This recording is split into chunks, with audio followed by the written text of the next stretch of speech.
Minority commission ਦੇ ਵੱਲੋਂ ਜਿਹੜਾ ਉੱਥੇ ਦਾ ਕੋਰਟ ਦਾ ਫੈਸਲਾ ਸੀ ਉਹਦੇ ਉੱਤੇ ਰੋਕ ਲਗਾ ਦਿੱਤੀ ਗਈ।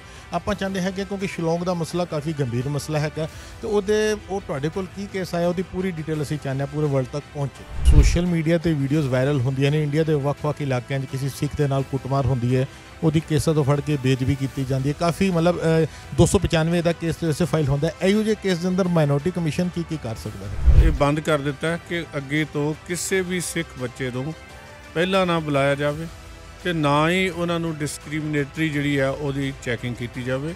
ਡੋਰ ਫਰੇਮ ਮੈਟਲ ਡਿਟੈਕਟਰ ਲਾਇਆ ਜਾਵੇ ਕਿਉਂਕਿ ਬੱਚਾ ਤਾਂ ਉੱਥੇ ਪੇਪਰ ਦੇਣ ਆਉਂਦਾ, ਲੜਾਈ ਕਰਨ ਥੋੜ੍ਹੀ ਆਉਂਦਾ। ਤੇ ਪੂਰੀ ਸਾਹਿਬ ਦੇ ਅੰਦਰ ਜਿਹੜੇ ਸਾਡੇ ਗੁਰੂ ਨਾਨਕ ਪਾਤਸ਼ਾਹ ਦੇ ਤਿੰਨੋਂ ਇਤਿਹਾਸਿਕ ਗੁਰਦੁਆਰੇ ਨੇ ਇੱਕ ਇੱਕ ਕਰਕੇ ਉੱਥੇ ਦੀ ਲੋਕਲ ਸਰਕਾਰਾਂ ਨੇ ਟਾਟੇਰੀ ਕਰ ਦਿੱਤੇ ਜਾਂ ਆਪਣੇ ਕੰਟਰੋਲ ਵਿੱਚ ਲੈ ਲਏ। ਹੁਣ ਇਹਨਾਂ ਮਸਲਿਆਂ ਦੇ ਉੱਤੇ ਮਾਈਨੋਰਟੀ ਕਮਿਸ਼ਨ ਕੀ ਕਰ? ਸਟੇਟ ਦੇ ਨਾਗਰਿਕ ਹੈਗੇ ਆ, ਦੇਸ਼ ਦੇ ਨਾਗਰਿਕ ਹੈ, ਉਹਨਾਂ ਦਾ ਮਾਣ ਸਤਿਕਾਰ ਵਧਣਾ ਚਾਹੀਦਾ। ਜੋ ਬਲੂ ਸਟਾਰ ਵੇਲੇ ਹੋਇਆ, ਜੋ ਦਿੱਲੀ ਦੰਗਿਆਂ ਵੇਲੇ ਹੋਇਆ, ਉਹਦੀ ਰਿਵਰਸਲ ਹੋਣੀ ਚਾਹੀਦੀ ਹੈ, ਉਹਨੂੰ ਮੁੜ ਕੇ ਬਦਲਿਆ ਜਾਣਾ ਚਾਹੀਦਾ।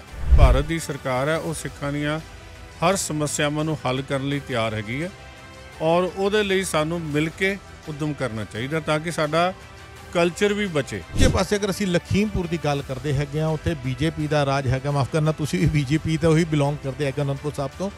ਉੱਥੇ ਦੀ ਸਰਕਾਰ ਉਧਰ ਦੇ ਮਿਨਿਸਟਰ ਦੇ ਜਿਸ ਪੁੱਤਰ ਦੀ ਕੇਸ ਵੀਡੀਓਜ਼ ਵਾਇਰਲ ਹੋ ਚੁੱਕੀਆਂ ਨੇ। ਹੁਣ ਇਸ ਮਸਲੇ ਦੇ ਉੱਤੇ ਅਗਰ ਸਰਕਾਰ ਕੰਮ ਨਹੀਂ ਕਰ ਰਹੀ ਤਾਂ ਤੁਸੀਂ ਹੁਣ ਇਸ ਇਸ਼ੂ ਨੂੰ ਕਿਸ ਤਰੀਕੇ ਨਾਲ ਦੇਖਦੇ ਹੋ? ਕਿਤੇ ਕੋਈ ਉਹ ਐਕਸੀਡੈਂਟ ਨਹੀਂ ਹੋਇਆ, ਕਤਲ ਹੋਇਆ, ਮੰਦਭਾਗੀ ਘਟਨਾ ਹੋਈ ਆ। ਅਸੀਂ ਉਸੇ ਹੀ ਵੇਲੇ ਜਿਹੜੀ ਯੂਪੀ ਗੌਰਮੈਂਟ ਹੈ ਉਹਨਾਂ ਤੋਂ ਜਵਾਬ ਮੰਗ ਲਿਆ।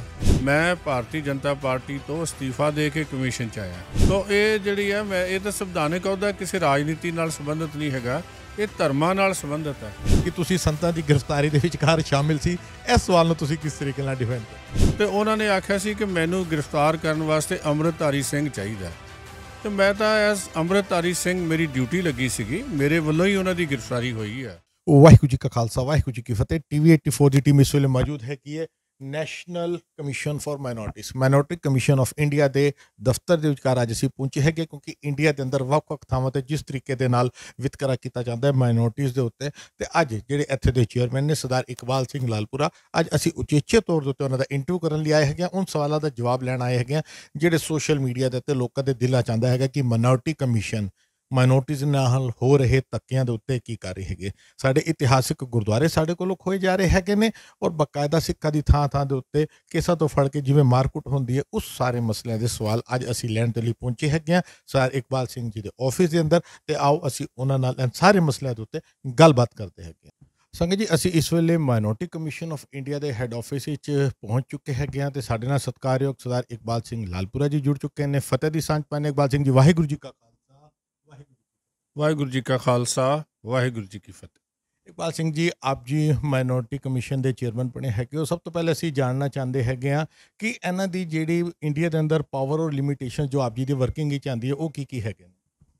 ਦੇਖੋ, ਜਿਹੜਾ ਮਾਈਨੋਰਟੀ ਕਮਿਸ਼ਨ ਹੈ, ਵੱਡੀ ਗੱਲ ਹੈ ਕਿ ਇਹ ਮਾਈਨੋਰਟੀ ਦੀ ਸੁਰੱਖਿਆ ਲਈ, ਉਹਨਾਂ ਦੇ ਵਿਕਾਸ ਲਈ, ਉਹਨਾਂ ਦੀ ਐਜੂਕੇਸ਼ਨ ਦੀ ਪ੍ਰਮੋਸ਼ਨ ਵਾਸਤੇ, ਉਹਨਾਂ ਦੇ ਕਲਚਰ ਦੇ ਪ੍ਰਮੋਸ਼ਨ ਵਾਸਤੇ ਇਹ ਕਮਿਸ਼ਨ ਬਣਿਆ 1978 ਤੋਂ। ਅਤੇ ਅਸੀਂ ਜ਼ਿਆਦਾ ਜ਼ੋਰ ਮੈਂ ਵੇਖਿਆ ਲੋਕਾਂ ਦਾ ਇਸ ਪਾਸੇ ਸਮਝਦੇ ਇਹਨੂੰ ਇੱਕ ਅਦਾਲਤ ਦੇ ਰੂਪ ਵਿੱਚ ਹੀ ਵੇਖਦੇ ਆ, ਲੇਕਿਨ ਜਿਹੜਾ ਵੱਡਾ ਕੰਮ ਹੈ ਉਹ ਹੈ ਸਾਡਾ ਐਜੂਕੇਸ਼ਨ ਦਾ। ਦੂਜਾ ਕੰਮ ਹੈ ਸਾਡਾ ਇੰਪਲੋਇਮੈਂਟ ਦਾ, ਕਿ ਇਹ ਜਿਹੜੀਆਂ ਘੱਟ ਗਿਣਤੀਆਂ ਨੇ ਇਹਨਾਂ ਦਾ ਸੱਭਿਆਚਾਰ, ਇਹਨਾਂ ਦਾ ਕਲਚਰ, ਇਹਨੂੰ ਕਿਸ ਤਰ੍ਹਾਂ ਅਸੀਂ ਪ੍ਰੋਟੈਕਸ਼ਨ ਕਰ ਸਕੀਏ, ਕਿਸ ਤਰ੍ਹਾਂ ਇਹਨਾਂ ਨੂੰ ਐਜੂਕੇਸ਼ਨ ਅੱਛੀ ਦਿੱਤੀ ਜਾ ਸਕੇ, ਕਿਸ ਤਰ੍ਹਾਂ ਇੰਪਲੋਇਮੈਂਟ ਦੇ ਜਿਹੜੇ ਆ ਗਰੀਬ ਜਿਹੜੇ ਇਹਨਾਂ ਦੇ ਵਿੱਚੋਂ ਪਰਿਵਾਰ ਹੈਗੇ ਆ ਉਹਨਾਂ ਨੂੰ ਕਿਸ ਤਰ੍ਹਾਂ ਅਸੀਂ ਇੰਪਲੋਏ ਕਰਕੇ ਚੰਗੇ ਜਿਹੜੇ ਆ ਅੱਛੇ ਨਾਗਰਿਕ ਬਣਾਉਣ 'ਚ ਮਦਦ ਕਰ ਸਕੀਏ। ਤੇ ਆਪ ਜੀ ਦਾ ਜਿਹੜਾ ਅਧਿਕਾਰ ਖੇਤਰ ਹੈ ਪੂਰਾ ਇੰਡੀਆ ਜਾਂ ਕੋਈ ਸਟੇਟ ਜਾਂ ਕੋਈ ਬਰਡਨ ਆਪ ਜੀ ਦੇ ਉੱਤੇ ਵੀ ਪੈਂਦਾ ਹੈਗਾ ਵੀ ਪੂਰੇ ਇੰਡੀਆ 'ਚ ਕੋਈ ਵੀ ਆਪ ਜੀ ਤੱਕ ਪਹੁੰਚ ਕਰ ਸਕਦਾ ਹੈ, ਚਾਹੇ ਸਿੱਖ ਧਰਮ ਹੈ, ਚਾਹੇ ਕ੍ਰਿਸਚਨ ਹੈ ਜਾਂ ਮੁਸਲਿਮ ਧਰਮ ਹੈ, ਮਾਈਨੋਰਟੀਜ਼ ਨਾਲ ਕੋਈ ਵੀ ਧਿਰ? ਜਿਹੜਾ ਨੈਸ਼ਨਲ ਮਾਈਨੋਰਟੀ ਕਮਿਸ਼ਨ ਹੈਗਾ ਇਹ 6 ਧਰਮਾਂ ਦੇ ਬਾਰੇ ਵਿਚਾਰ ਰੱਖਦਾ ਹੈ। ਇੱਕ ਤਾਂ ਸਭ ਤੋਂ ਪਹਿਲਾਂ ਮੁਸਲਿਮ, ਈਸਾਈ, ਸਿੱਖ, ਜੈਨ, ਬੋਧ, ਪਾਰਸੀ, ਇਹਨਾਂ 6 ਧਰਮਾਂ ਦੀ ਜਿਹੜੀ ਹੈ ਐਜੂਕੇਸ਼ਨ, ਜਿਹੜੀ ਇੰਪਲੋਇਮੈਂਟ ਅਤੇ ਇਕੁਐਲਿਟੀ ਵਾਸਤੇ ਇਹ ਕੰਮ ਕਰਦਾ ਹੈ ਜਿਹੜਾ ਕਮਿਸ਼ਨ ਹੈ। ਅਤੇ ਇਹਨਾਂ 6 ਧਰਮਾਂ 'ਚੋਂ ਅਸੀਂ ਤਾਂ ਸਭ ਦੇ 6 ਦੇ ਸਾਂਝੇ ਹਾਂ। ਇਹਨਾਂ 6 'ਚੋਂ ਕੋਈ ਵੀ ਆ ਜਾਏ ਉਸ ਦੀ ਜਿੱਥੇ ਵੀ ਲੋੜ ਹੋਏਗੀ ਅਸੀਂ ਉਹਦੀ ਮਦਦ ਕਰਦੇ। ਪਿਛਲੇ ਕੁਝ ਦਿਨਾਂ 'ਚ ਸ਼ਿਲੌਂਗ ਦਾ ਮਸਲਾ ਜਿਸ ਤਰੀਕੇ ਸੁਰਖੀਆਂ 'ਚ ਆਇਆ ਤੇ ਆਪ ਜੀ ਦੇ ਡਿਪਾਰਟਮੈਂਟ ਵੱਲੋਂ ਮਾਈਨੋਰਟੀ ਕਮਿਸ਼ਨ ਦੇ ਵੱਲੋਂ ਜਿਹੜਾ ਉੱਥੇ ਦਾ ਕੋਰਟ ਦਾ ਫੈਸਲਾ ਸੀ ਉਹਦੇ ਉੱਤੇ ਰੋਕ ਲਗਾ ਦਿੱਤੀ ਗਈ। ਆਪਾਂ ਚਾਹੁੰਦੇ ਹੈਗੇ ਕਿਉਂਕਿ ਸ਼ਿਲੌਂਗ ਦਾ ਮਸਲਾ ਕਾਫੀ ਗੰਭੀਰ ਮਸਲਾ ਹੈਗਾ ਤੇ ਉਹ ਤੁਹਾਡੇ ਕੋਲ ਕੀ ਕੇਸ ਆਇਆ ਉਹਦੀ ਪੂਰੀ ਡਿਟੇਲ ਅਸੀਂ ਚਾਹੁੰਦੇ ਹਾਂ ਪੂਰੇ ਵਰਲਡ ਤੱਕ ਪਹੁੰਚੇ। 8 ਤਰੀਕ ਨੂੰ ਮੇਰੇ ਧਿਆਨ 'ਚ ਆਇਆ ਸੀ, ਕਿਸੇ ਵਿਅਕਤੀ ਦੇ ਰਾਹੀਂ ਨਹੀਂ, ਵੈਸੇ ਹੀ ਅਖਬਾਰ ਦੇ ਰਾਹੀਂ, ਕਿ ਜਿਹੜੀ ਗੌਰਮੈਂਟ ਆਫ ਮੇਘਾਲਿਆ ਨੇ ਇੱਕ ਕੋਈ ਕਮੇਟੀ ਬਣਾਈ ਹੈ, ਹਾਈ ਪਾਵਰ ਕਮੇਟੀ, ਜਿਹਦੇ ਵਿੱਚ ਉਹ ਫੈਸਲਾ ਲਿਆ ਗਿਆ ਕਿ ਜਿਹੜੇ ਸਿੱਖ ਪਰਿਵਾਰ ਹੈ ਉੱਥੇ ਕੋਈ 350 ਦੇ ਕਰੀਬ ਜਾਂ ਦੂਜੇ ਜੋ ਪਹਿਲਾਂ ਉੱਥੇ ਰਹਿੰਦੇ ਨੇ, ਉਹਨਾਂ ਨੂੰ ਕੋਈ ਨਵੀਂ ਜਗ੍ਹਾ ਦਿੱਤੀ ਜਾਵੇ ਜਿੱਥੇ ਉਹ ਵਸਣ, ਜਿਹੜੇ ਰਹਿਣਗੇ। ਸੋ ਉਹ ਗੱਲ ਸਾਡੇ ਧਿਆਨ 'ਚ ਆਉਣ ਸਾਰ ਹੀ ਅਸੀਂ ਉਸੇ ਵੇਲੇ ਚੀਫ ਸੈਕਟਰੀ ਨੂੰ ਲਿਖ ਕੇ ਹਦਾਇਤ ਦਿੱਤੀ ਸੀਗੀ ਕਿ ਇਹ ਜਿਹੜਾ ਸਟੇਟਸ ਕੋ ਮੇਨਟੇਨ ਕੀਤਾ ਜਾਵੇ ਔਰ ਜਿਹੜੀ ਇਹ ਫਾਈਲ ਹੈ ਇਹ ਲੈ ਕੇ ਸਾਡੇ ਹਾਜ਼ਰ ਆਇਆ ਜਾਵੇ ਤਾਂ ਕਿ ਇਹਦੇ 'ਤੇ ਕੋਈ ਕਾਰਵਾਈ ਨਾ ਹੋਵੇ। ਦੂਜੀ ਗੱਲ ਹੈ ਕਿ ਉਹਦੇ 'ਚ ਹਾਈ ਕੋਰਟ ਨੇ ਵੀ ਸਟੇ ਦਿੱਤਾ ਹੋਇਆ, ਜਾਂ ਤਾਂ ਇਹਦਾ ਫੈਸਲਾ ਲੋਕਾਂ ਬਹਿ ਕੇ ਹੋਵੇ, ਐਮੀਕੇਬਲੀ ਹੋਵੇ, ਜਾਂ ਹਾਈ ਕੋਰਟ ਦੇ ਹੁਕਮ ਦੇ ਮੁਤਾਬਕ ਹੋਵੇ। ਇਸ ਤੋਂ ਬਿਨਾਂ ਕੋਈ ਤਰੀਕਾ ਨਹੀਂ ਹੈਗਾ ਹੱਲ ਕਰਨ ਦਾ। ਸੋ ਅਸੀਂ ਉਸੇ ਵੇਲੇ ਉਹਨੂੰ ਸਟੇ ਜਾਰੀ ਕਰ ਦਿੱਤਾ ਸੀ ਕਿ ਇਹਦੇ 'ਤੇ ਕੋਈ ਕਾਰਵਾਈ ਨਾ ਕੀਤੀ ਜਾਵੇ। ਯਾਨੀ ਕਿ ਆਪਾਂ ਇਹ ਮੰਨ ਸਕਦੇ ਹੈਗੇ ਕਿ ਮਾਈਨੋਰਟੀ ਕਮਿਸ਼ਨ ਆਫ ਇੰਡੀਆ ਕੋਲ ਇੰਨੀ ਪਾਵਰ ਹੈਗੀ ਹੈ ਕਿ ਕਿਸੇ ਵੀ ਵੱਡੇ ਕੇਸ ਦੇ ਉੱਤੇ, ਜਿਸ ਤਰੀਕੇ ਨਾਲ ਆਪ ਜੀ ਨੇ ਡਿਟੇਲ ਦਿੱਤੀ, ਕਿਉਂਕਿ ਮੈਂ ਸਵਾਲ ਇਸ ਕਰਕੇ ਪੁੱਛ ਰਿਹਾ ਹੈਗਾ, ਪਿਛਲੀ ਵਾਰ ਜਦੋਂ ਉੱਥੇ ਮਸਲਾ ਇਸ਼ੂ ਹੋਇਆ ਸੀ ਤੇ ਮੈਂ ਪਰਸਨਲ ਤੌਰ ਦੇ ਉੱਤੇ ਮੀਡੀਆ ਦੀ ਕਵਰੇਜ ਵਜੋਂ ਉੱਥੇ ਪਹੁੰਚਿਆ ਸੀ। ਮਹਾਰਾਜਾ ਰਣਜੀਤ ਸਿੰਘ ਦੇ ਵੇਲੇ ਦੇ ਵਸਾਏ ਹੋਏ ਸਿੱਖ ਹੈਗੇ ਨੇ, ਤੇ ਕੀ ਹੁਣ ਆਪ ਜੀ ਦੇ ਫੈਸਲੇ ਦੇ ਨਾਲ ਕੋਰਟ ਦੇ ਫੈਸਲੇ ਦੇ ਉੱਤੇ ਹੀ ਪ੍ਰਭਾਵ ਪਏਗਾ, ਜਾਂ ਜਿਹੜੀ ਉੱਥੇ ਕਮੇਟੀ ਬਣੀ ਹੋਈ ਹੈ ਕਮੇਟੀ ਤੱਕ ਹੀ ਆਪ ਜੀ ਦਾ ਆਰਡਰ ਰਹੇਗਾ? ਨਹੀਂ, ਕੋਰਟਾਂ ਦੇ ਜਿਹੜੇ ਹਾਈ ਕੋਰਟ ਦਾ ਫੈਸਲਾ ਉਹ ਤਾਂ ਇੰਡੀਪੈਂਡੈਂਟ ਕੋਰਟ ਹੈਗੀ ਆ, ਉਹਦੇ 'ਤੇ ਸਾਡਾ ਕੋਈ ਆਪਣਾ ਕਿਸੇ ਕਿਸਮ ਦਾ ਅਧਿਕਾਰ ਖੇਤਰ ਨਹੀਂ ਹੈਗਾ। ਹਾਈ ਕੋਰਟ ਦੇ ਅੱਗੇ ਸੁਪਰੀਮ ਕੋਰਟ ਆ, ਉਹਨਾਂ ਨੇ ਆਪਣੇ ਢੰਗ ਨਾਲ ਕਰਨਾ, ਲੇਕਿਨ ਸਰਕਾਰ ਕਿਸੇ ਨਾਲ ਜ਼ਿਆਦਤੀ ਨਾ ਕਰੇ, ਇਹ ਸਾਡਾ ਕੰਮ ਹੈ। ਜਿਹੜੀਆਂ ਹਾਈ ਪਾਵਰ ਕਮੇਟੀ ਬਣੀ ਹੈ ਉਹਦਾ ਕੋਈ ਫੈਸਲਾ ਹੈ, ਉਹਦੇ 'ਤੇ ਅਸੀਂ ਰੋਕ ਲਗਾ ਸਕਦੇ ਹਾਂ। ਜਿਹੜਾ ਉੱਥੇ ਵੀ ਇਹ ਸੀ ਕਿ ਹਾਈ ਪਾਵਰ ਕਮੇਟੀ ਨੇ ਕੋਈ ਫੈਸਲਾ ਕੀਤਾ ਰੀਲੋਕੇਟ ਕਰਨ ਦਾ, ਉਹਦੇ 'ਤੇ ਅਸੀਂ ਸਟੇ ਲਾਤੀ ਹੈ। ਉਸ ਤੋਂ ਬਾਅਦ ਅਸੀਂ ਚੀਫ ਸੈਕਟਰੀ ਨਾਲ ਵੀ ਗੱਲ ਕੀਤੀ ਹੈ ਔਰ ਅਸੀਂ ਜਦੋਂ ਜੇ ਉਹਨਾਂ ਨੂੰ ਇੱਥੇ ਬੁਲਾਵਾਂਗੇ, ਇਹਦੇ ਲਈ ਬੁਲਾ ਕੇ ਰਿਕਾਰਡ ਆਪ ਚੈੱਕ ਕਰਾਂਗੇ, ਫਿਰ ਉਸ ਤੋਂ ਬਾਅਦ ਫੈਸਲਾ ਕਰਾਂਗੇ ਕਿ ਕੀ ਹੋਣਾ ਚਾਹੀਦਾ।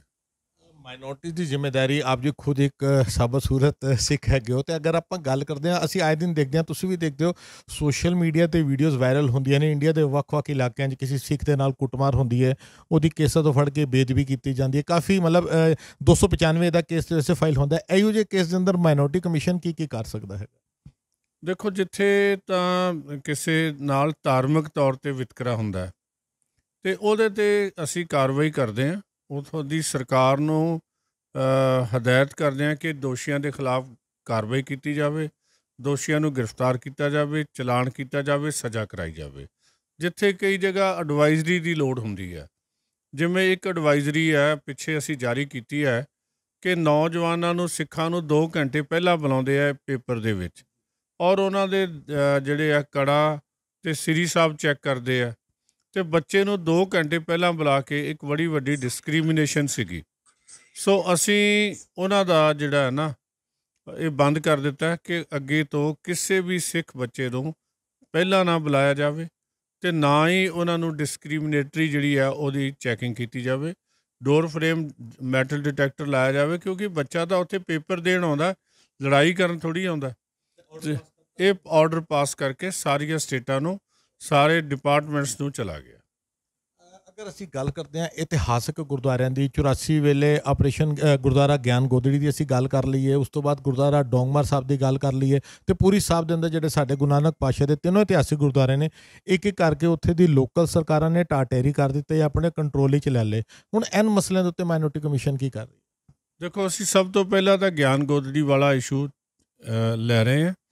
ਇਹ ਜਿਹੜਾ ਨਾ, ਜੇ ਤਾਂ ਮੈਂ ਇਹਨੂੰ ਸੱਚ ਬੋਲਾਂ ਤਾਂ ਗੱਲ ਇਹ ਹੈ ਕਿ ਇਹਦੀ ਪੈਰਵੀ ਸਹੀ ਢੰਗ ਨਾਲ ਨਹੀਂ ਹੋਈ। ਮੈਂ ਵੀ ਉਸ ਕੇਸ ਦੀ ਪੈਰਵੀ ਕਰਦਾ ਸੀ ਅਤੇ ਆਪ ਵੀ, ਅਤੇ ਮੈਨੂੰ ਯਾਦ ਹੈ ਕਿ ਜਿਹੜਾ ਅਸੀਂ ਇੱਕ ਰਿਸਰਚ ਕੀਤੀ, ਪੇਪਰ ਦੇਖਿਆ, ਅਤੇ ਉਹਦੇ 'ਚ ਇਹ ਗੱਲ ਆਈ ਸਾਹਮਣੇ ਕਿ ਇਹ ਗੁਰਦੁਆਰਾ 1932 ਦੇ ਵਿੱਚ ਸ਼ਾਇਦ ਮਹਾਰਾਜਾ ਪਟਿਆਲਾ ਨੇ ਕੋਈ ਲਡੌਰਾ ਹਾਊਸ ਨੂੰ ਦਿੱਤਾ ਸੀ। ਇਹ ਗੱਲ ਪਤਾ ਲੱਗੀ। ਲੇਕਿਨ ਅਸੀਂ ਉਹਦੇ ਹਿਸਾਬ ਨਾਲ ਹੀ ਗੱਲ ਕੀਤੀ। ਦੋਵੇਂ ਜਿਹੜੀ ਮੰਗ ਇਹ ਹੋ ਰਹੀ ਸੀਗੀ ਕਿ ਇਹਨਾਂ ਦੀ ਰਾਮਪੁਰ ਮੋੜ 'ਤੇ ਜਿਹੜੀ ਜ਼ਮੀਨ ਹੈ 2000 ਤੋਂ ਸਾਡੇ ਕੋਲ ਪਿਛਲੇ 20 ਸਾਲ ਤੋਂ ਫਾਈਲ ਹੈ ਕਿ ਉਹ ਜ਼ਮੀਨ ਸਾਨੂੰ ਦਿੱਤੀ ਜਾਵੇ। ਉਹ ਜ਼ਮੀਨ ਇਰੀਗੇਸ਼ਨ ਡਿਪਾਰਟਮੈਂਟ ਦੀ ਹੈ। ਸਟੇਟ ਦੇ 2 ਹਿੱਸੇ ਹੋ ਗਏ। ਹੁਣ ਉਹ ਜਿਹੜੀ ਜ਼ਮੀਨ ਹੈ ਉਹਨੂੰ ਉਹਦੇ ਵਾਸਤੇ ਦੋਵਾਂ ਮੁੱਖ ਮੰਤਰੀ ਸਾਹਿਬਾਨ ਨੂੰ ਲਿਖਿਆ। ਲੇਕਿਨ ਅਸੀਂ ਮਾਨਯੋਗ ਹੋਮ ਮਿਨਿਸਟਰ ਨਾਲ ਵੀ ਗੱਲ ਕੀਤੀ, ਸਾਡੇ ਜਿਹੜੇ ਅਮਿਤ ਸ਼ਾਹ ਜੀ ਨਾਲ। ਉਹ ਸਿੱਖੀ ਨੂੰ ਪਿਆਰ ਕਰਨ ਵਾਲੇ, ਉਹ ਕਹਿੰਦੇ उनका जो गुरुद्वारा गुरु नानक साहब का वो वहाँ नहीं बनेगा तो कहाँ बनेगा, तो ये तो बनना ही चाहिए। तो ਅਸੀਂ ਉਹਨਾਂ ਦੇ ਵੀ ਧਿਆਨ 'ਚ ਲਿਆਂਦੀ, ਉਹਨਾਂ ਨੂੰ ਵੀ ਬੇਨਤੀ ਕੀਤੀ ਰਾਈਟਿੰਗ ਕਿ ਇਹਦੇ 'ਚ ਉਹ ਇੰਟਰਵੀਨ ਕਰਨ। ਲੇਕਿਨ ਮੈਨੂੰ ਬੜੀ ਆਪਣੇ ਆਪ ਨੂੰ ਨਮੋਸ਼ੀ ਮਹਿਸੂਸ ਹੋਈ ਜਦੋਂ ਮੈਂ ਹੀ ਇੱਕ ਇਤਿਹਾਸਿਕ ਕਿਤਾਬ ਦੇਖੀ, ਪੜ੍ਹ ਕੇ ਮੇਰੇ ਕੋਲ ਮੇਰੀ ਲਾਇਬ੍ਰੇਰੀ 'ਚ ਸੀ ਪੁਰਾਣੀ ਪਈ ਹੋਈ। ਕੋਈ ਸਰਦਾਰ ਧੰਨਾ ਸਿੰਘ ਚਹਿਲ 1931 'ਚ ਉੱਥੇ ਗਏ ਸੀ। ਉਹਨਾਂ ਨੇ ਲਿਖਿਆ ਕਿ ਇਹ ਤਾਂ ਗੁਰਦੁਆਰਾ ਉਹ ਤੋਂ ਪਹਿਲਾਂ ਐਗਜ਼ਿਸਟ ਕਰਦਾ। ਇਹ ਗੁਰਦੁਆਰਾ 1900 ਉੱਥੇ ਲੰਗਰ ਵੀ ਚੱਲਦਾ ਸੀ, ਉੱਥੇ ਮਹਾਰਾਜ ਦਾ ਪ੍ਰਕਾਸ਼ ਵੀ ਸੀਗਾ। ਸੋ ਮੈਂ ਹੁਣ ਆਪਣੇ ਆਪ ਨੂੰ ਸਮਝ ਲਿਆ ਕਿ ਇਹਦਾ ਵੀ ਰਿਕਾਰਡ ਜਿਹੜਾ ਨਾ 1931 ਤੋਂ ਪਹਿਲਾਂ ਦਾ ਵੀ ਲੱਭਿਆ ਜਾਵੇ, ਰਿਕਾਰਡ ਤਾਂ ਲੱਭ ਜਾਏਗਾ। ਸੋ ਇਹਦੀ ਪੈਰਵੀ ਜਿਹੜੀ ਹੈ ਸਹੀ ਢੰਗ ਨਾਲ ਹੋਵੇ ਅਤੇ ਇਹ ਸਾਰੇ ਮਸਲੇ ਜਿਹੜੇ ਹੱਲ ਹੋਣ ਵਾਲੇ ਆ। ਸਰਕਾਰ ਚਾਹੁੰਦੀ ਹੈ ਕਿ ਅਸੀਂ ਕੋਈ ਵੀ ਐਸੀ ਗੱਲ ਨਾ ਕਰੀਏ ਜਿਹਦੇ ਨਾਲ ਸਿੱਖਾਂ ਦੇ ਮਨ ਨੂੰ ਠੇਸ ਪਹੁੰਚੇ, ਬਲਕਿ ਸਿੱਖ ਸ਼ਹਿਰ ਦੇ ਇੱਜ਼ਤਦਾਰ ਸਟੇਟ ਦੇ ਨਾਗਰਿਕ ਹੈਗੇ ਆ, ਦੇਸ਼ ਦੇ ਨਾਗਰਿਕ ਹੈ, ਉਹਨਾਂ ਦਾ ਮਾਣ ਸਤਿਕਾਰ ਵਧਣਾ ਚਾਹੀਦਾ। ਜੋ ਬਲਿਊ ਸਟਾਰ ਵੇਲੇ ਹੋਇਆ, ਜੋ ਦਿੱਲੀ ਦੰਗਿਆਂ ਵੇਲੇ ਹੋਇਆ, ਉਹਦੀ ਰਿਵਰਸਲ ਹੋਣੀ ਚਾਹੀਦੀ ਹੈ, ਉਹਨੂੰ ਮੁੜ ਕੇ ਬਦਲਿਆ ਜਾਣਾ ਚਾਹੀਦਾ। ਉਹ ਗੱਲ ਜਿਹੜੀ ਹੈ, ਲੇਕਿਨ ਬੇਗਾਨੇਪਨ ਦੀ ਭਾਵਨਾ ਜਿਹੜੀ ਆ ਉਹਨੂੰ ਦੂਰ ਹੋਵੇ ਅਤੇ ਉਹਦੇ ਲਈ ਜਿਹੜੀ ਹੈ ਅਸੀਂ ਉਦਮ ਕਰ ਰਹੇ ਹਾਂ। ਗੁਰਦੁਆਰਾ ਅਗਰ ਅਸੀਂ ਡੋਂਗਮਰ ਸਾਹਿਬ ਦੀ ਗੱਲ ਕਰਦੇ ਹਾਂ, ਸਿੱਕਿਮ ਦੇ ਹਾਈ ਕੋਰਟ ਦੇ ਅੰਦਰ ਕੇਸ ਚੱਲ ਰਿਹਾ ਸਟੇਟ ਵਰਸਿਸ DSGMC ਔਰ SGPC ਵੱਲੋਂ, ਅਤੇ ਉਹਦੇ ਵਿਚਕਾਰ ਕਈ ਜਿਹੜੇ ਪੈਟੀਸ਼ਨਰ ਨੇ ਉਹ ਸਾਡੇ ਨਾਲ ਵੀ ਕਈ ਇੰਟਰਵਿਊਜ਼ ਕਰ ਚੁੱਕੇ ਨੇ। ਉਹਨਾਂ ਦਾ ਕਹਿਣਾ ਹੈ ਕਿ ਉੱਥੇ ਦੀ ਜਿਹੜੀ ਲੋਕਲ ਗੌਰਮੈਂਟ ਹੈਗੀ ਹੈ ਉਹ ਕੋਆਪਰੇਟ ਨਹੀਂ ਕਰ ਰਹੀ, ਗੁਰਦੁਆਰਾ ਸਾਹਿਬ ਦੇ ਅਗੇਂਸਟ ਹੈ। ਅਤੇ ਕੀ ਉਹ ਪੈਟੀਸ਼ਨਰਸ ਤੁਹਾਡੇ ਨਾਲ ਰਾਬਤਾ ਕਾਇਮ ਕਰ ਸਕਦੇ ਨੇ, ਜਾਂ ਮਾਈਨੋਰਟੀ ਕਮਿਸ਼ਨ ਗੁਰਦੁਆਰਾ ਡੋਂਗਮਰ ਸਾਹਿਬ ਦੇ ਮਸਲੇ ਦੇ ਉੱਤੇ ਇੱਕ ਧਿਰ ਦੇ ਤੌਰ ਦੇ ਉੱਤੇ ਸਾਥ ਦੇ ਸਕਦੀ ਹੈ ਗੁਰਦੁਆਰਾ ਸਾਹਿਬ ਨੂੰ ਬਚਾਉਣ ਦੇ ਲਈ, ਕਿਉਂਕਿ ਉੱਥੇ ਗੌਰਮੈਂਟ ਨੇ ਕੰਟਰੋਲ ਕੀਤਾ ਗੁਰਦੁਆਰਿਆਂ ਨੂੰ? ਦੇਖੋ, ਜਿਹੜਾ 4 ਗੁਰਦੁਆਰਿਆਂ ਦਾ ਰੌਲਾ ਪੈਂਦਾ ਜ਼ਿਆਦਾ, ਜਿਵੇਂ ਗਿਆਨ ਗੋਦੜੀ ਦੀ ਗੱਲ ਮੈਂ ਤੁਹਾਡੇ ਨਾਲ ਕੀਤੀ ਹੈ, ਡਾਂਗਮਾਰ ਗੁਰਦੁਆਰਾ, ਗੁਰਦੁਆਰਾ ਪੱਥਰ ਸਾਹਿਬ ਅਤੇ ਗੁਰਦੁਆਰਾ ਜਗਨਨਾਥਪੁਰੀ ਜਿਹੜੀ ਹੈਗੀ ਹੈ, ਅਸੀਂ ਉਹਨਾਂ ਗੁਰਦੁਆਰਿਆਂ ਦੀ ਗੱਲ ਚੱਲਦੀ ਹੈ। ਸਿੱਖ ਧਰਮ ਦਾ ਇਤਿਹਾਸ ਅਤੇ ਵਿਰਸਾ ਬਚੇ, ਇਹ ਸਾਡੀ ਵੈਸੇ ਹੀ ਜ਼ਿੰਮੇਵਾਰੀ ਹੈਗੀ ਹੈ। ਅਤੇ ਜਿਹੜੇ ਕੋਈ ਵਿਅਕਤੀ ਹਾਲੇ ਤੱਕ ਸਾਡੇ ਕੋਲ ਫਾਈਲਾਂ ਨਾ ਤਾਂ ਡੋਂਗਮਾਰ ਦੀ ਹੈ, ਇੱਥੇ ਮੈਂ ਕਢਾਉਣ ਦੀ ਕੋਸ਼ਿਸ਼ ਕੀਤੀ, ਨਾ ਪੱਥਰ ਸਾਹਿਬ ਦੀ ਹੈਗੀ ਹੈ, ਨਾ ਹੀ ਜਿਹੜੀ ਜਗਨਨਾਥਪੁਰੀ ਦੀ ਜਿਹੜੀ ਹੈ ਉਹ ਫਾਈਲ ਸਾਡੇ ਕੋਲ ਹੈਗੀ ਹੈ ਇੱਥੇ। ਅਤੇ ਜੇ ਕੋਈ ਵੀਰ ਸਾਨੂੰ ਐਪਲੀਕੇਸ਼ਨ ਦਿੰਦਾ ਜਾਂ ਉਹਦੇ ਕੋਲ ਰਿਕਾਰਡ ਹੈਗਾ ਜਾਂ ਕੋਈ ਗੱਲ ਕਰਦਾ, ਅਤੇ ਸਾਡੀ ਜ਼ਿੰਮੇਵਾਰੀ ਹੀ ਬਣਦੀ ਹੈ ਕਿ ਅਸੀਂ ਇਸ ਮਸਲੇ ਨੂੰ ਅੱਗੇ ਲੈ ਕੇ ਚੱਲੀਏ ਔਰ ਇਹ ਮਸਲਾ ਜਿਹੜਾ ਹੱਲ ਕਰਾਈਏ, ਜਿਹਦੇ 'ਚ ਸਿੱਖ ਜਿਹੜੇ ਆ ਉਹ ਆਪਣੇ ਆਪ ਨੂੰ ਇੱਥੇ ਪ੍ਰਫੁੱਲਤ ਕਰ ਸਕਣ, ਅੱਗੇ ਵੱਧ ਸਕਣ। ਇੱਥੇ ਘੱਟੋ ਘੱਟ ਮੈਂ ਪਰਸਨਲ ਇੱਕ ਸਿੱਖ ਹੋਣ ਦੇ ਨਾਤੇ ਆਪਣਾ ਫਰਜ਼ ਜ਼ਰੂਰ ਨਿਭਾਵਾਂਗਾ ਔਨ ਕੈਮਰਾ। ਸਰਦਾਰ ਅਜਮੇਰ ਸਿੰਘ ਪੈਟੀਸ਼ਨਰ ਜਿਹੜੇ ਹੈਗੇ ਨੇ ਗੁਰਦੁਆਰਾ ਡੋਂਗਮਰ ਸਾਹਿਬ ਦੇ, ਉਹਨਾਂ ਦੇ ਕੋਲ ਸਾਰੇ ਐਵੀਡੈਂਸ ਨੇ। ਈਵਨ ਮੇਰੇ ਕੋਲ ਵੀ ਉਹਨਾਂ ਨੇ ਮੀਡੀਆ ਦੇ ਇੱਕ ਕੰਪਲੀਟ ਕਾਪੀ ਸੈੱਟ ਮੇਰੇ ਕੋਲ ਵੀ ਰੱਖਿਆ ਹੈਗਾ। ਅਤੇ ਕੀ ਅਜਮੇਰ ਸਿੰਘ ਜੀ ਤੁਹਾਡੇ ਤੱਕ ਪਹੁੰਚ ਕਰ ਸਕਦੇ ਨੇ, ਤੁਹਾਨੂੰ ਪੇਪਰ ਫਾਈਲਸ ਪਹੁੰਚਾ ਸਕਦੇ ਨੇ? ਇਕੱਲੇ ਸਰਦਾਰ ਅਜਮੇਰ ਸਿੰਘ ਨਹੀਂ, ਜਿਹੜਾ ਵੀ ਕੋਈ ਸਿੱਖ ਚਾਹੁੰਦਾ ਹੈ, ਜਿਹੜੀ ਵੀ ਕੋਈ ਸਾਡਾ ਕਰਨ ਵਾਲਾ ਹੈ, ਉਹਦੇ ਕੋਲ ਜੋ ਵੀ ਇਹ ਕਾਗਜ਼ ਹੈਗੇ ਆ ਜਿੱਥੇ ਮੈਂ ਮਦਦ ਕਰ ਸਕਦਾ, ਉਹ ਸਾਡੇ ਕੋਲ ਜ਼ਰੂਰ ਪਹੁੰਚਣ, ਸਾਡੇ ਨਾਲ ਸੰਪਰਕ ਪੈਦਾ ਕਰਨ। ਕਿਉਂਕਿ ਇਹ ਜੇ ਮੈਂ ਸਮਝਦਾ ਕਿ ਸਾਡੇ ਕੋਲ ਇਨਫੋਰਮੇਸ਼ਨ ਹੁੰਦੀ ਪਹਿਲਾਂ, ਅਤੇ ਇਹ ਜੋ ਅਸੀਂ ਗਿਆਨ ਗੋਦੜੀ ਵਾਲੀ ਗੱਲ ਹੈ, ਇਹ ਬਹੁਤ ਪਹਿਲਾਂ ਕੇਸ ਤਾਂ ਮਦਈ ਨੇ ਬਣਾਉਣਾ ਹੁੰਦਾ। ਅਸੀਂ ਮੁਲਜ਼ਮ ਨੂੰ ਤਾਂ ਨਹੀਂ ਨਾ ਕਹਿੰਦੇ ਕਿ ਉਹ ਆਪਣੇ ਖਿਲਾਫ ਐਵੀਡੈਂਸ ਦੇ, ਤਾਂ ਅਸੀਂ ਆਪਣੀ ਐਵੀਡੈਂਸ ਲੈ ਕੇ, ਆਪਣਾ ਇਤਿਹਾਸ ਲੈ ਕੇ, ਆਪਣੀ ਗੱਲ ਲੈ ਕੇ ਸਾਨੂੰ ਕਰਨਾ ਚਾਹੀਦਾ। ਜਿਹੜੀ ਭਾਰਤ ਦੀ ਸਰਕਾਰ ਹੈ ਉਹ ਸਿੱਖਾਂ ਦੀਆਂ ਹਰ ਸਮੱਸਿਆਵਾਂ ਨੂੰ ਹੱਲ ਕਰਨ ਲਈ ਤਿਆਰ ਹੈਗੀ ਹੈ, ਔਰ ਉਹਦੇ ਲਈ ਸਾਨੂੰ ਮਿਲ ਕੇ ਉੱਦਮ ਕਰਨਾ ਚਾਹੀਦਾ ਤਾਂ ਕਿ ਸਾਡਾ ਕਲਚਰ ਵੀ ਬਚੇ। ਜਿਹੜਾ ਸਾਡਾ, ਮੇਰੇ ਕੋਲ ਅੱਜ ਵੀ ਮੈਂ ਹੁਣ ਨੋਟਿਸ ਜਾਰੀ ਕੀਤਾ ਹੈ ਚੀਫ ਸੈਕਟਰੀ ਪੰਜਾਬ ਨੂੰ ਕਿ ਇਹ ਹੁਕਮ ਆਇਆ, ਜਿਹੜੀ ਇਨਫੋਰਮੇਸ਼ਨ ਆਈ ਹੈ, ਜਥੇਦਾਰ ਸਾਹਿਬ ਗਿਆਨੀ ਹਰਪ੍ਰੀਤ ਸਿੰਘ ਹੋਰਾਂ ਨੇ ਬਿਆਨ ਦਿੱਤਾ ਹੈ ਕਿ ਪੰਜਾਬ ਦੇ ਵਿੱਚ ਕਨਵਰਸ਼ਨ ਹੋ ਰਹੀ ਹੈ ਜ਼ਬਰਦਸਤੀ। ਜੇ ਜ਼ਬਰਦਸਤੀ ਕਨਵਰਸ਼ਨ ਹੋ ਰਹੀ ਹੈ ਤਾਂ ਉਹਨੂੰ ਰੋਕਿਆ ਕਿਵੇਂ ਜਾਵੇ? ਕਮਿਸ਼ਨ ਨੇ ਇੱਥੇ ਪਹਿਲਾਂ ਇੱਕ ਵਾਰੀ ਕ੍ਰਿਸਚੀਅਨ ਲੀਡਰਸ ਦੀ ਵੀ ਅਤੇ SGPC ਦੀ ਮੀਟਿੰਗ ਕਰਾਈ ਸੀਗੀ। ਉਹਨਾਂ ਨੇ ਸਰਦਾਰ ਤ੍ਰਿਲੋਚਨ ਸਿੰਘ ਦੇ ਵੇਲੇ ਉਹਦਾ ਫੈਸਲਾ ਹੋਇਆ ਸੀ ਕਿ ਅਸੀਂ ਪੰਜਾਬ 'ਚ ਜਿਹੜਾ ਪ੍ਰਚਾਰ ਨਹੀਂ ਕਰਾਂਗੇ। ਜਾਂ ਜਿਸ ਤਰ੍ਹਾਂ ਦੀ ਕਨਵਰਸ਼ਨ ਨਹੀਂ ਕਰਾਂਗੇ ਜੋ ਮੈਨੂੰ ਉਸਤਾਦ ਤਰਲੋਚਨ ਸਿੰਘ ਨੇ ਦੱਸਿਆ। ਲੇਕਿਨ ਉਹ ਮੌਕੇ 'ਤੇ ਗਰਾਊਂਡ 'ਤੇ ਅਸੀਂ ਸਿੱਖੀ ਦਾ ਵਿਰਸਾ ਜਿਹੜਾ ਵਿਚਾਰ ਪ੍ਰਚਾਰ, ਇਹ ਸਾਡੀ ਵੀ ਕੁਛ ਜ਼ਿੰਮੇਵਾਰੀ ਹੈ ਆਗੂਆਂ ਦੀ। ਲੇਕਿਨ ਜਿੱਥੇ ਤੱਕ ਲੀਗਲ ਮੈਟਰ ਹੈਗਾ ਉਹ ਅਸੀਂ ਉਹਨਾਂ ਦੇ ਬਿਆਨ ਸਿਰਫ ਅਖਬਾਰ ਰਾਹੀਂ ਮੇਰੇ ਧਿਆਨ 'ਚ ਆਇਆ ਸੀ।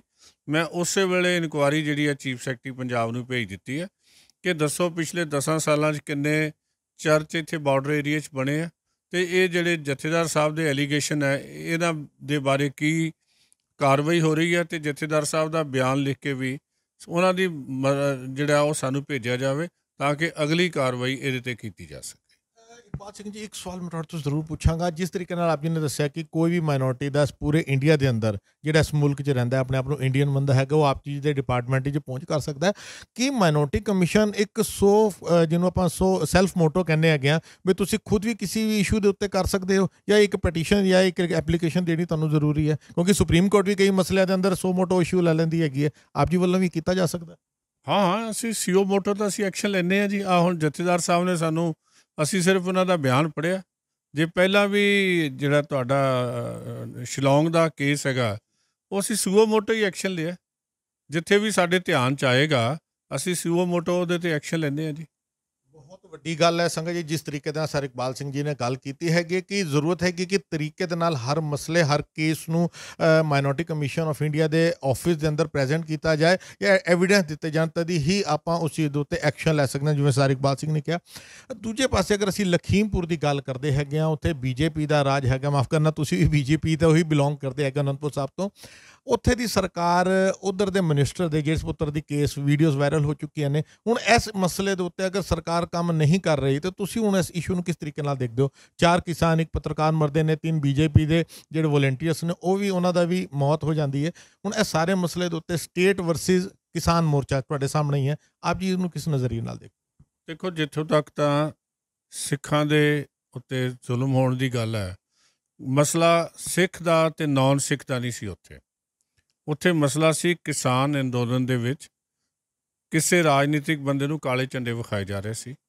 ਉਹਨਾਂ ਵਿਅਕਤੀਆਂ ਨੇ ਜਿਹੜੀ ਗੱਡੀ ਲਿਆ ਕੇ ਚੜ੍ਹਾ ਦਿੱਤੀ ਜਿਹਦੇ 4 ਸਿੱਖ ਮਾਰੇ ਗਏ। ਇਹ ਸਿੱਖਾਂ ਦੇ ਕਤਲ ਕਰਕੇ, ਇਹ 'ਤੇ ਕੋਈ ਉਹ ਐਕਸੀਡੈਂਟ ਨਹੀਂ ਹੋਇਆ, ਕਤਲ ਹੋਇਆ, ਮੰਦਭਾਗੀ ਘਟਨਾ ਹੋਈ ਆ। ਅਸੀਂ ਉਸੇ ਹੀ ਵੇਲੇ ਜਿਹੜੀ ਯੂਪੀ ਗੌਰਮੈਂਟ ਹੈ ਉਹਨਾਂ ਤੋਂ ਜਵਾਬ ਮੰਗ ਲਿਆ। ਉੱਥੇ ਆਪਣਾ ਸਾਡਾ ਕਮਿਸ਼ਨ ਦਾ ਇੱਕ ਟੀਮ ਉੱਥੇ ਜਾ ਰਹੀ ਹੈ। ਮੈਂ ਆਪ ਜਿਹੜੇ ਆ ਉਹਨਾਂ ਨੂੰ ਮਿਲ ਕੇ ਆਇਆ, ਜਿਹੜੇ ਇੰਜਰਡ ਹੈਗੇ ਆ ਉਹਨਾਂ ਦੇ ਹੌਸਪੀਟਲ ਦੇ ਵਿੱਚ ਜਾ ਕੇ। ਲੇਕਿਨ ਕਮਿਸ਼ਨ ਦਾ ਕੰਮ, ਅਸੀਂ ਕਾਨਸਟੀਟਿਊਸ਼ਨ ਦੇ ਨਾਲ ਚੱਲਣ ਵਾਲੇ ਲੋਕ ਹੈ। ਮੈਂ ਭਾਰਤੀ ਜਨਤਾ ਪਾਰਟੀ ਤੋਂ ਅਸਤੀਫਾ ਦੇ ਕੇ ਕਮਿਸ਼ਨ 'ਚ ਆਇਆ ਹਾਂਜੀ। ਤਾਂ ਇਹ ਜਿਹੜੀ ਹੈ, ਮੈਂ ਇਹ ਤਾਂ ਸੰਵਿਧਾਨਿਕ ਅਹੁਦਾ, ਕਿਸੇ ਰਾਜਨੀਤੀ ਨਾਲ ਸੰਬੰਧਿਤ ਨਹੀਂ ਹੈਗਾ, ਇਹ ਧਰਮਾਂ ਨਾਲ ਸੰਬੰਧਿਤ ਹੈ। 6 ਦੇ 6 ਧਰਮ ਮੇਰੇ ਆ, ਇਹਨਾਂ 6ਵੇਂ ਧਰਮਾਂ ਦਾ ਸੱਭਿਆਚਾਰ, ਇਹਨਾਂ ਦੀ ਜਿਹੜੀ ਹੈ ਜਿਹੜੀ ਪਰਸਨਲ ਜਿਹੜੀ ਹੈ ਉਹ ਵੀ ਰਾਖੀ ਹੋਵੇ, ਇਹ ਮੇਰੀ ਜ਼ਿੰਮੇਵਾਰੀ ਹੈ। ਕੱਲ੍ਹ ਵੀ ਸਾਡੇ ਸੈਕਟਰੀ ਸਾਹਿਬ ਜਾ ਰਹੇ ਨੇ, ਜਿਹੜੇ ਸਟੇਟ ਦੇ ਚੀਫ ਸੈਕਟਰੀ ਤੋਂ ਵੱਡੇ ਰੈਂਕ ਦੇ ਹੁੰਦੇ ਨੇ। ਇਹ ਯੂਪੀ ਸਰਕਾਰ ਨਾਲ ਉੱਥੇ ਗੱਲ ਕਰਕੇ ਆਉਣਗੇ ਕਿ ਲਖੀਮਪੁਰ ਖੇੜੀ ਬਾਰੇ ਜਿਹੜੀ ਹੈ ਉਹ ਜਲਦੀ ਤੋਂ ਜਲਦੀ ਇਨਸਾਫ ਮਿਲੇ ਔਰ ਸੱਚ ਜਿਹੜਾ ਹੈ ਉਹ ਲੋਕਾਂ ਦੇ ਸਾਹਮਣੇ ਪ੍ਰਗਟ ਹੋਵੇ। ਅਗਲਾ ਸਵਾਲ ਮੈਂ ਜ਼ਰੂਰ ਪੁੱਛਾਂਗਾ, ਥੋੜ੍ਹਾ ਜਿਹਾ ਕੰਟਰੋਵਰਸੀ ਨਾਲ ਜ਼ਰੂਰ ਹੈ, ਲੇਕਿਨ ਆਪਾਂ ਚਾਹੁੰਦੇ ਹਾਂ, ਤੁਸੀਂ ਬੜੀ ਬੇਬਾਕੀ ਦੇ ਨਾਲ ਸਾਰੇ ਸਵਾਲਾਂ ਦਾ ਜਵਾਬ ਦਿੱਤਾ। ਆਪ ਜੀ ਦੇ ਅਗਰ ਪਿਛੋਕੜ ਦੀ ਗੱਲ ਕਰੀਏ, ਤੁਸੀਂ ਸ਼ਾਇਦ DSP ਰੈਂਕ ਦੇ ਉੱਤੇ ਰਹੇ ਸੀ ਜਦ ਸੰਤ ਜਰਨੈਲ ਸਿੰਘ ਜੀ ਦੇ ਗ੍ਰਿਫਤਾਰੀ ਦੀ ਗੱਲ ਹੋਈ ਸੀ, ਅਤੇ ਤੁਸੀਂ ਉਹਨਾਂ ਨੂੰ ਗ੍ਰਿਫਤਾਰ ਕੀਤਾ ਸੀ, ਅਤੇ ਕੁਝ ਸਿੰਘਾਂ ਦੀ ਸ਼ਹਾਦਤ ਵੀ ਹੋਈ ਸੀ। ਉਸ ਮਸਲੇ ਬਾਰੇ ਵੀ ਰੋਸ਼ਨੀ ਪਾਓ, ਕਿਉਂਕਿ ਮਾਫ ਕਰਨਾ, ਤੁਹਾਡੇ ਅਗੇਂਸਟ ਇੱਕ ਕੁਐਸਚਨ ਹਰ ਪਾਸੋਂ ਉੱਠਦਾ ਹੈਗਾ ਕਿ ਤੁਸੀਂ ਸੰਤਾਂ ਦੀ ਗ੍ਰਿਫਤਾਰੀ ਦੇ ਵਿਚਕਾਰ ਸ਼ਾਮਿਲ ਸੀ। ਇਸ ਸਵਾਲ ਨੂੰ ਤੁਸੀਂ ਕਿਸ ਤਰੀਕੇ ਨਾਲ ਡਿਫੈਂਡ ਕਰੋ? ਨਹੀਂ, ਮੈਨੂੰ ਕੋਈ ਡਿਫੈਂਡ ਕਰਨ ਦੀ ਲੋੜ ਨਹੀਂ ਹੈ, ਕਿਉਂਕਿ ਸੰਤ ਜਰਨੈਲ ਸਿੰਘ ਦੇ ਗ੍ਰਿਫਤਾਰੀ ਹੋਈ ਸੀ 20 ਸਤੰਬਰ 1981 ਨੂੰ। ਮਹਿਤੇ ਚੌਕ ਉਹ ਆ ਗਏ ਸੀ 12 ਅਤੇ 13 ਸਤੰਬਰ ਦੀ ਰਾਤ ਨੂੰ। ਉਸ ਤੋਂ ਪਹਿਲਾਂ ਨਿਰੰਕਾਰੀ ਕੇਸ ਦੀ ਜਿਹੜੀ ਤਫਤੀਸ਼ ਸੀ, ਅਸੀਂ ਵੀ ਉਹਦੇ ਸੀਗੇ। ਸੰਤ ਜਰਨੈਲ ਸਿੰਘ ਨਾਲ ਸਾਡੇ ਚੰਗੇ ਸੰਬੰਧ ਸੀ। ਜਿਹੜੇ ਮਦਈ ਦੇ ਤੇ ਉਹਦੇ ਹੁੰਦੇ ਆ, ਉਹਨਾਂ ਦੀ ਇੱਕ ਮੰਗ ਸੀ ਸਰਕਾਰ ਤੋਂ, ਕਿਉਂਕਿ ਸਰਕਾਰ ਨਾਲ ਫੈਸਲਾ ਹੋਇਆ ਸੀ ਕਿ 20 ਤਰੀਕ ਨੂੰ ਗ੍ਰਿਫਤਾਰੀ ਦੇਣੀ ਹੈ, ਅਤੇ ਉਹਨਾਂ ਨੇ ਆਖਿਆ ਸੀ ਕਿ ਮੈਨੂੰ ਗ੍ਰਿਫਤਾਰ ਕਰਨ ਵਾਸਤੇ ਅੰਮ੍ਰਿਤਧਾਰੀ ਸਿੰਘ ਚਾਹੀਦਾ। ਅਤੇ ਮੈਂ ਤਾਂ ਐਜ਼ ਅੰਮ੍ਰਿਤਧਾਰੀ ਸਿੰਘ ਮੇਰੀ ਡਿਊਟੀ ਲੱਗੀ ਸੀਗੀ, ਮੇਰੇ ਵੱਲੋਂ ਹੀ ਉਹਨਾਂ ਦੀ ਗ੍ਰਿਫਤਾਰੀ ਹੋਈ ਹੈ, ਅਤੇ ਮੈਂ ਹੀ ਉਹਨਾਂ ਨੂੰ ਗ੍ਰਿਫਤਾਰ ਕਰਕੇ ਜਿਹੜਾ ਵਾਰੰਟ ਸਰਵ ਕਰਨੇ ਹੁੰਦੇ ਆ ਲੀਗਲੀ, ਉਹ ਮੈਂ ਹੀ ਸਰਵ ਕੀਤੇ ਸੀਗੇ as a Sikh, as a ਅੰਮ੍ਰਿਤਧਾਰੀ ਸਿੱਖ। ਸੰਗਾ ਜੀ, ਜਿਸ ਤਰੀਕੇ ਨਾਲ ਅੱਜ ਆਪਾਂ ਸਰ ਇਕਬਾਲ ਸਿੰਘ ਜੀ ਦੇ ਆਫਿਸ ਵਿੱਚ ਪਹੁੰਚੇ ਹੈਗੇ ਆ, ਸਮਾਂ ਲਿੱਤਾ ਹੈ, ਕਿਉਂਕਿ ਅਸੀਂ ਚਾਹੁੰਦੇ ਸੀ ਮਾਈਨੋਰਟੀ ਦੇ ਜੁੜੇ ਹਰ ਮਸਲੇ ਦੇ ਲਈ ਕਿ ਮਾਈਨੋਰਟੀ ਕਮਿਸ਼ਨ ਆਫ ਇੰਡੀਆ ਕੀ ਕੰਮ ਕਰ ਰਿਹਾ ਹੈਗਾ, ਕਿਉਂਕਿ ਜਦ ਤੱਕ ਮੀਡੀਆ ਦੇ ਅੰਦਰ ਉਹਦੀ ਪਹੁੰਚ ਨਹੀਂ ਹੋਏਗੀ ਤਦ ਤੱਕ ਉਹਦੀ ਅਪਡੇਟ ਸਾਨੂੰ ਨਹੀਂ ਮਿਲ ਸਕਦੀ ਹੈਗੀ। ਤੇ ਅੱਜ ਅਸੀਂ ਉਚੇਚੇ ਤੌਰ ਦੇ ਉੱਤੇ ਪਹੁੰਚੇ ਤੇ ਆਉਣ ਵਾਲੇ ਸਮੇਂ ਦੇ ਅੰਦਰ ਮਾਈਨੋਰਟੀ ਕਮਿਸ਼ਨ ਆਫ ਇੰਡੀਆ ਕੀ ਕੰਮ ਕਰ ਰਹੀ ਹੈਗੀ ਹੈ, ਆਪਾਂ ਲਗਾਤਾਰ ਅਪਡੇਟ ਦੇ ਅੰਦਰ ਸਰ ਇਕਬਾਲ ਸਿੰਘ ਜੀ ਦੇ ਨਾਲ ਜੁੜੇ ਰਵਾਂਗੇ। ਲੈਣੇ ਇਹਨਾਂ ਨਾਲ ਫਤਿਹ ਦੀ ਸਾਂਝ। ਭਾਈ ਸਾਹਿਬ ਜੀ, ਵਾਹਿਗੁਰੂ ਜੀ। ਜੀ ਕਾ ਖਾਲਸਾ, ਵਾਹਿਗੁਰੂ ਜੀ ਕੀ